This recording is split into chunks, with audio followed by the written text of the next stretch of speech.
Hello friend, দেখো এটা আমাদের গরিবের পার্ক। তো তোমাদের কেমন লাগছে প্লিজ কমেন্ট করবে। তো দেখো আমাদের পার্কটা, এটা আমাদের বাড়ির পাশে আমার দাদা বানিয়েছে। আর যদি ভালো লাগে ভিডিওটা অবশ্যই লাইক কমেন্ট শেয়ার করে দিও কিন্তু বন্ধুরা।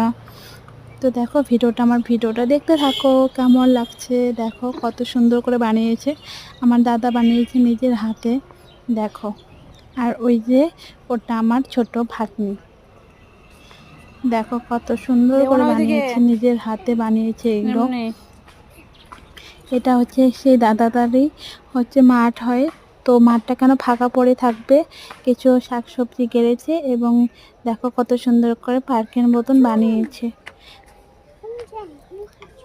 তো দাদার তো খুবই ভালো ট্যালেন্ট আছে, দেখো তোমরা নিজেই বুঝতে পারবে, নাহলে নিজের হাতে এইসব বানানো চারটেখানি ব্যাপার না কিন্তু। তো আমার ভিডিওটা দেখতে থাকো এবং আমার পাশে থেকো। ভিডিওটা যদি ভালো লাগে প্লিজ লাইক কমেন্ট শেয়ার করে দিও। দেখো দূর থেকে দেখাচ্ছি একটু, কত সুন্দর লাগছে সত্যি। এটা যদি অন্য জায়গায় হতো তো অনেকেই পার্ক হিসেবে এখানে আসতো, চলো। এবং এখানে পার্ক হিসেবে গ্রামের মেয়েরা অনেকেই ঘুরতে আসে বার্থডে